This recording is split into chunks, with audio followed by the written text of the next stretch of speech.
శాసన మండలిలో జరిగిన ఇష్యూని టీడీపీ వాళ్ళు అయితే చాలా ఇదిగా విమర్శిస్తున్నారు. ప్రస్తుతం మనతో పాటు ఎమ్మెల్సీ కావల్ గ్రీష్మ ఉన్నారు. మేడం, ఈరోజు సభలో జరిగిన దాన్ని ఎలా చూస్తారు? ఇది సనాతన ధర్మాన్ని చేసినట్టే. ఎందుకంటే ఇప్పుడు కౌన్సిల్ అనేది పెద్దల సభ ఎప్పుడైనా సరే నామినేటెడ్గా వస్తారు. వీళ్ళని డిఫరెంట్ సెక్టర్స్ నుంచి నామినేటెడ్గా పెద్దరికంగా ఉంటారు కాబట్టి పెద్దల సభ అని అంటారు.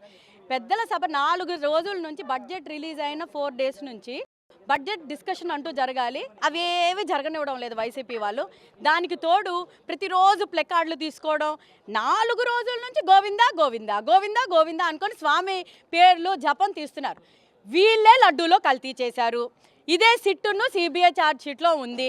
వీళ్ళ 250 కోట్లు ఎవరి జోబులోకి వెళ్ళారో వీళ్ళే చెప్పాలి. వీళ్ళ బాబాయే లడ్డూలో కల్తీ జరిగిందని సుబ్బారెడ్డి గారు చెప్పారు.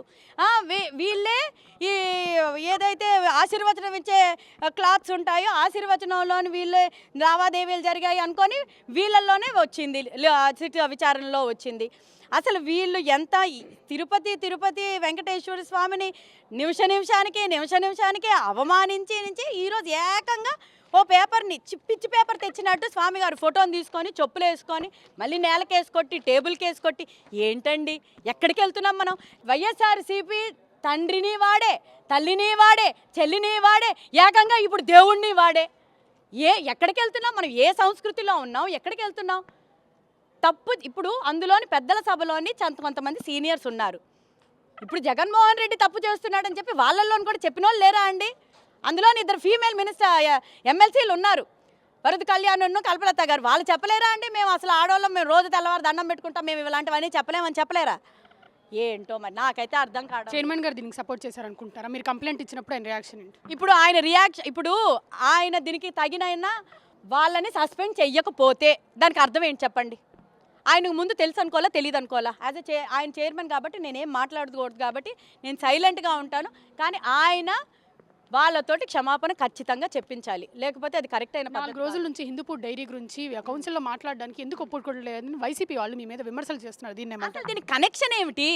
అసలు హెరిటేజ్ ఫుడ్స్ అసలు వాళ్ళ మెయిన్గా ఎజెండాలోనే ఉంది.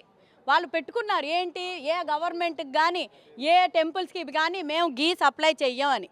దీని డిస్కషన్ చేయడానికి ఏముంది? అసలు దాంట్లో ఏ ఇన్వాల్వ్మెంట్ లేదు. మేము న్యూస్ ఛానల్స్లో ఉన్న క్లిప్పింగ్స్ అన్ని తీసేయండి అని ఢిల్లీ హైకోర్టే చెప్పింది. ఏం చెప్తున్నారు వీళ్ళు? అసలుకి ఎవరిని ఇన్వాల్వ్ చేద్దాం అనుకుంటున్నారు? సాక్షి న్యూస్ లాగా దొంగ రాతలు, దొంగ పేపర్లు ఇవన్నీ అలవాటు అయిపోయి, దొంగ బుద్ధులన్నీ అలవాటు అయిపోయి మిగతావన్నీ అలాగే ఉన్నారని అనుకుంటున్నారు.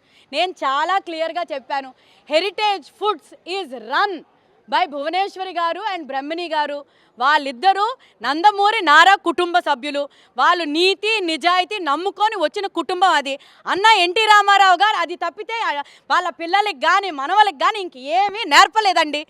వీళ్ళు అనవసరంగా ఆ సంస్థ మీద ఏదో పెడదామని అనుకుంటున్నారు. చంద్రబాబు నాయుడు గారికి ఏదో ఒక వంక చూపిద్దాం అనుకుంటున్నారు. వాళ్ళు జన్మలా తప్పించి ఉల్టా రివర్స్లోని తపస్సు చేసినా అది చెయ్యలేరు. ఏం చేసుకుంటారో చేసుకొని ఇప్పుడు ఆకాశం వైపు ఉమ్మితే ఏమవుతుంది? అలా ముఖం మీదే పడతా ఉంది. ఇంకా కానివ్వండి, మనం ఏం చేయలేదు. స్పీకర్ డాటర్ మీరు కూడా ఫస్ట్ టైం ఎమ్మెల్సీ చేస్తున్నారు, ఎలా అనిపిస్తుంది శాసన మండలిలో ఇలా జరగడం? నాకు ఫస్ట్ సెషన్లోకి వచ్చినప్పుడు నేను చాలా ఎక్సైటెడ్గా ఉన్నాను. This is my first budget session, second session జరిగినప్పుడు నేను నిజంగా ఎంతో పద్ధతిగా ఉంటుంది. ఫస్ట్ సెషన్లోనేమో నేను లేస్తే చాలు రన్నింగ్ కమెంటరీ నడుస్తూనే ఉండింది. రన్నింగ్ కమెంటరీ ఇంకా సరే ఇది కాదు, సబ్జెక్ట్ ఓరియంటెడ్గా వెళ్దాం, మనం అగ్రెషన్ అనేది ఎప్పుడు హౌస్లో చూపించకూడదని చాలా కంపోజ్డ్గా, చాలా కామ్గా, ఈ మాత్రం కూడా గొంతు లేకుండా చాలా ప్రశాంతంగా చేద్దాం అని అనుకునే ఉంటాం. కానీ వాళ్ళ బిహేవియర్కి ఎవరూ శాంతంగా ఉండలేరు, ఎవరూ ప్రశాంతంగా ఉండలేరు. రాష్ట్రమే లేని ప్రశాంతత ఇంకా సఫలం ఏముంటుంది వైఎస్ఆర్సీపీ వల్ల. థ్యాంక్ యూ అమ్మ. వైసీపీ వాళ్ళు చేసిన దాన్ని ఈరోజు బ్లాక్ డేగా ప్రకటించాలని టీడీపీ వాళ్ళందరూ కోరుకుంటున్నారు. కెమెరామెన్ ప్రసాద్తో అథా మొహమ్మద్, RTV అమరావతి. చరిత్ర సృష్టించినోడు ఇప్పుడు ఆ చరిత్రని తిరగరాయబోతున్నాడు.